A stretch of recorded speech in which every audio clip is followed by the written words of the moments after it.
नमस्कार दोस्तों, मैं विकी गुप्ता आप सबका स्वागत करता हूं एक बार फिर से आपके अपने YouTube channel Gupta GS teaching centre में। तो दोस्तों आज हम लोग डिस्कस करने वाले हैं एसपीडी का स्टैटिक जी के पार्ट 8। ठीक है दोस्तों, तो चलिए शुरू करते हैं आज का सबसे पहला सवाल से। तो सबसे पहला सवाल है कि भारत संयुक्त राष्ट्र संघ के सुरक्षा परिषद का अस्थायी सदस्य नहीं है। याद रखिएगा कि भारत जो है संयुक्त राष्ट्र संघ के सुरक्षा परिषद का अस्थायी सदस्य नहीं है। अच्छा, पहले ये बताइए कि संयुक्त राष्ट्र संघ का स्थापना कब हुआ था? तो 24 अक्टूबर 1945 को। कब हुआ था?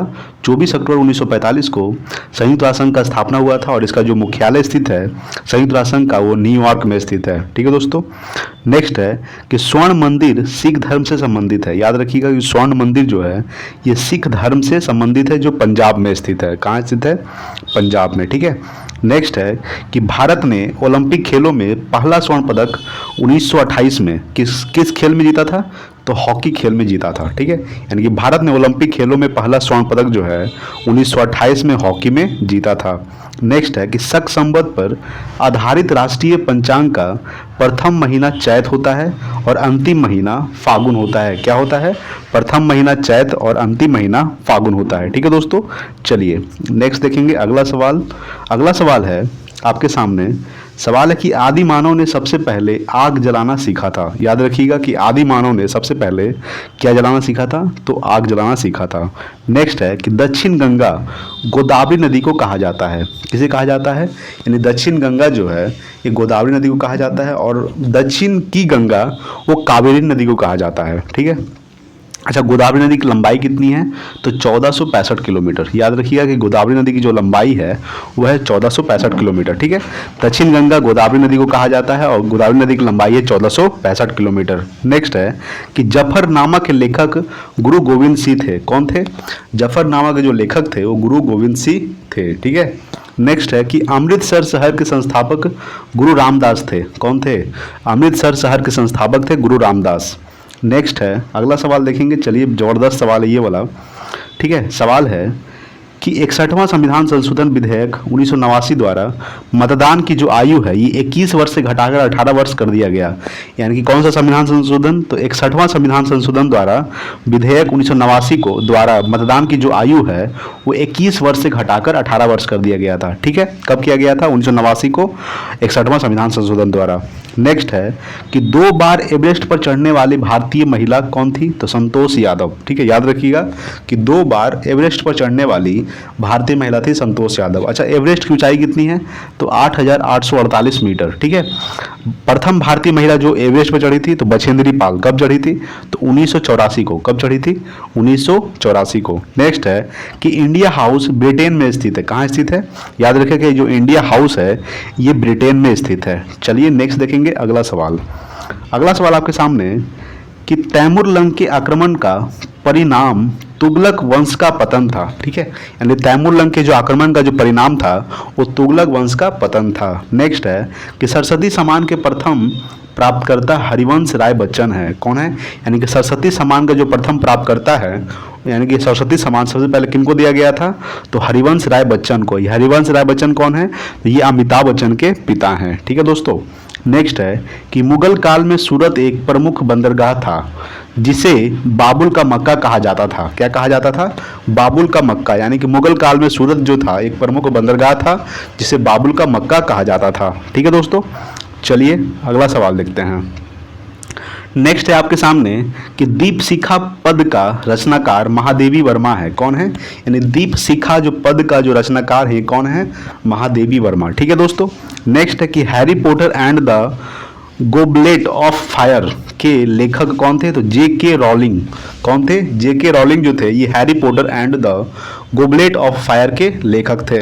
नेक्स्ट है कि भारत का 28वां राज्य कौन है? तो है झारखंड। कौन है? और इसकी राजधानी क्या है? तो रांची। ठीक है दोस्तों, यानी भारत का 28वां राज्य है झारखंड। नेक्स्ट है कि अच्छा ये बताइए कि झारखंड जो है झारखंड का स्थापना कब हुआ था? तो 2000 ईस्वी को। ठीक है, यानी 28वां राज्य कब बना था? तो 2000 ईस्वी को। ठीक है, नेक्स्ट है कि गरीबी रेखा का मापन कैलोरीय खपत पर आधारित होता है। ठीक है, यानी कि गरीबी रेखा का जो मापन है ये कैलोरीय खपत पर आधारित होता है। ठीक है दोस्तों, चलिए नेक्स्ट देखेंगे अगला सवाल। अगला सवाल है कि मूल्य परिवर्तन पर वृद्धि या ह्रास करने की प्रवृत्ति मांग का लचीलापन होता है। यानी कि मूल्य परिवर्तन पर वृद्धि या ह्रास करने की जो प्रवृत्ति है ये मांग का लचीलापन होता है। ये अर्थव्यवस्था का सवाल है, ठीक है। नेक्स्ट है कि पूंजी वह संपत्ति है जिसका प्रयोग संपत्ति अर्जित करने के लिए किया जाता है, ठीक है। पूंजी वह संपत्ति है जिसका प्रयोग जो है संपत्ति अर्जित करने के लिए किया जाता है। नेक्स्ट है कि चंद्र ग्रहण लगता है जब पृथ्वी सूर्य एवं चंद्रमा के बीच आ जाता है, ठीक है। चंद्र ग्रहण कब लगता है? जब पृथ्वी जो है ये सूर्य एवं चंद्रमा के बीच आ जाएगा तो क्या लगेगा? चंद्र ग्रहण लगता है, ठीक है। चलिए नेक्स्ट देखते हैं अगला सवाल। अगला सवाल है कि एक लैंप की बत्ती में तेल ऊपर चढ़ने का कारण क्या है? तो केसी तत्व क्रिया के कारण, ठीक है। केसी तत्व के क्रिया के कारण जो है एक लैंप की जो बत्ती में तेल ऊपर चढ़ता है। नेक्स्ट है कि संविधान सभा की अध्यक्षता डॉक्टर राजेंद्र प्रसाद द्वारा की गई थी। याद रखिएगा कि संविधान सभा की जो अध्यक्षता है किसके द्वारा किया गया था? तो डॉक्टर राजेंद्र प्रसाद। ये डॉक्टर राजेंद्र प्रसाद कौन थे? तो ये भारत के प्रथम राष्ट्रपति थे। कौन थे? डॉक्टर राजेंद्र प्रसाद, ठीक है। नेक्स्ट है कि भारतीय संविधान के अनुच्छेद 32, ठीक है, ये बहुत इंपॉर्टेंट है, के अंतर्गत एक नागरिक अपने मौलिक अधिकारों के, इसका अगला देखते हैं क्या है। देखिए सवाल है कि भारतीय संविधान के अनुच्छेद 32 के अंतर्गत एक नागरिक अपने मौलिक अधिकारों के प्रवर्तन हेतु उच्चतम न्यायालय जा सकता है। यानी कि भारतीय संविधान के अनुच्छेद 32 के अंतर्गत एक नागरिक जो है अपने मौलिक अधिकारों के प्रवर्तन हेतु उच्चतम न्यायालय जा सकता है, ठीक है दोस्तों। देखिए ये डॉक्टर भीमराव अम्बेडकर के द्वारा संविधान अनुच्छेद 32 को ये संविधान का आत्मा कहा गया है। क्या कहा गया है? अनुच्छेद 32 को संविधान का आत्मा कहा गया है। किसके द्वारा? तो डॉक्टर भीमराव अम्बेडकर के द्वारा। नेक्स्ट है कि संपत्ति का जो अधिकार है ये मौलिक अधिकार नहीं है, ठीक है। इसको संपत्ति के जो अधिकार को ये मौलिक अधिकार से हटाकर इसको अनुच्छेद 300 का में रख दिया गया है, ठीक है। याद रखिएगा कि संपत्ति का अधिकार मौलिक अधिकार नहीं है। नेक्स्ट है कि झारखंड उत्तरी गोलार्ध में स्थित है, ठीक है। झारखंड जो है किस गोलार्ध में है? तो उत्तरी गोलार्ध में है, ठीक है दोस्तों। चलिए अगला सवाल देखते हैं। तो अगला सवाल है आपके सामने कि 12 मासा की रचना मलिक मोहम्मद जायसी ने की थी। किसने की थी? 12 मासा की जो रचना है ये मलिक मोहम्मद जायसी ने किए थे। नेक्स्ट है कि 7वीं पंचवर्षीय योजना कब से कब हुआ था? तो 1985 से लेकर 1990 में, ठीक है, गरीबी रेखा का परिभाषित किया गया है। यानी कि 7वीं पंचवर्षीय योजना में गरीबी रेखा का परिभाषित किया गया है, ठीक है दोस्तों। चलिए नेक्स्ट देखेंगे अगला सवाल। अगला सवाल आपके सामने सवाल है कि द्वार समुद्र मंदिर में होयसाला भवन कला का सर्वोत्तम उदाहरण मिलता है, ठीक है। यानी कि द्वार समुद्र मंदिर में होयसाला भवन कला का सर्वोत्तम उदाहरण मिलता है। नेक्स्ट है कि मकर रेखा के उत्तर एवं कर्क रेखा के दक्षिण में स्थित क्षेत्र को उष्णकटिबंधीय कहलाता है, ठीक है। यानी मकर रेखा के उत्तर एवं कर्क रेखा के दक्षिण में स्थित क्षेत्र उष्णकटिबंधीय कहलाता है, ठीक है। अच्छा, कर्क रेखा भारत के कितने राज्यों से गुजरती है? तो कर्क रेखा भारत के 8 राज्यों से होकर गुजरती है। कौन कौन राज्य है? तो गुजरात, राजस्थान, मध्य प्रदेश, छत्तीसगढ़, ठीक है, झारखंड, पश्चिम बंगाल, त्रिपुरा और मिजोरम, ठीक है दोस्तों। तो कर्क रेखा भारत के 8 राज्यों से होकर गुजरती है। नेक्स्ट है कि उत्तर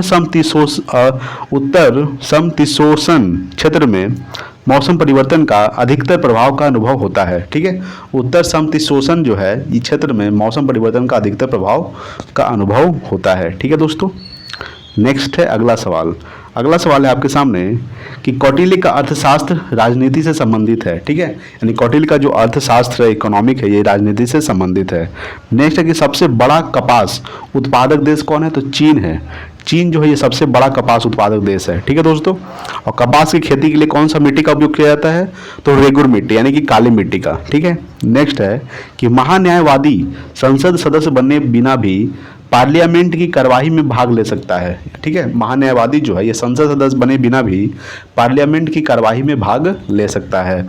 नेक्स्ट, विषुवत से दूरी किसी क्षेत्र की वर्षा को प्रभावित नहीं करता है, ठीक है। विषुवत से दूरी किसी क्षेत्र की वर्षा को प्रभावित नहीं करता है, ठीक है दोस्तों। चलिए नेक्स्ट देखेंगे अगला सवाल। अगला सवाल है कि भारतीय संविधान की न्यायिक पुनरीक्षण विशेषता को अमेरिकी संविधान से ग्रहण किया गया है, ठीक है। भारतीय संविधान के न्यायिक पुनरीक्षण विशेषता जो है ये कहाँ से लिया गया है? तो ये अमेरिका के संविधान से लिया गया है। नेक्स्ट है कि विश्व बैंक की आसान ऋण प्रदाता संस्था इंटरनेशनल डेवलपमेंट एसोसिएशन है। क्या है? यानी कि विश्व बैंक की आसान ऋण प्रदाता संस्था जो है इंटरनेशनल डेवलपमेंट एसोसिएशन है। अच्छा, विश्व बैंक यानी वर्ल्ड बैंक का स्थापना कब हुआ था? 1944 को हुआ था। कब हुआ था? 1944 को वर्ल्ड बैंक का स्थापना हुआ था। नेक्स्ट है कि डेक्टाइलोलॉजी उंगलियों की स्थितियों द्वारा गूंगे और बहरे से बातचीत करने का तरीका है। क्या है? डेक्टाइलोलॉजी जो है ये उंगलियों की स्थिति द्वारा गूंगे और बहरे से बातचीत करने का एक तरीका है। ठीक है, चलिए नेक्स्ट देखते हैं अगला सवाल कि एंजाइम मूलतः प्रोटीन होते हैं। क्या होते हैं? एंजाइम जो है ये मूलतः प्रोटीन होते हैं। नेक्स्ट है कि लज्जा पुस्तक का लेखक तस्लीमा नसरीन है। कौन है? लज्जा पुस्तक का जो लेखक हैं ये तस्लीमा नसरीन है।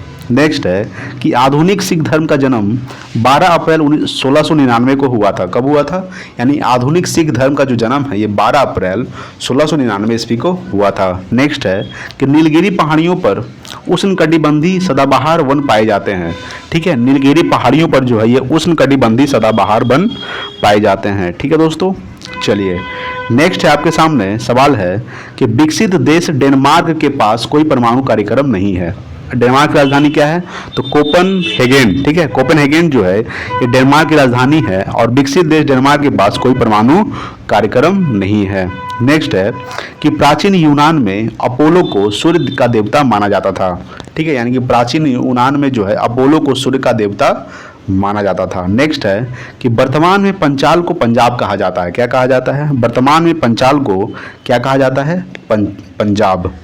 नेक्स्ट है कि द लास्ट सपर नामक प्रसिद्ध पेंटिंग के कृतिकार लियोनार्डो द विंसी यानी कि कहाँ से थे? तो इटली हैं। ठीक है, यानी कि द लास्ट सपर नामक प्रसिद्ध पेंटिंग के कृतिकार लियोनार्डो द विंसी ये कहाँ के रहने वाले थे? लियोनार्डो दा विंसी ये इटली के रहने वाले थे। और इटली की राजधानी क्या है? रोम। और रोम जो है टाइबर नदी के किनारे स्थित है। कौन सी नदी? टाइबर नदी। ठीक है दोस्तों, चलिए नेक्स्ट देखेंगे अगला सवाल।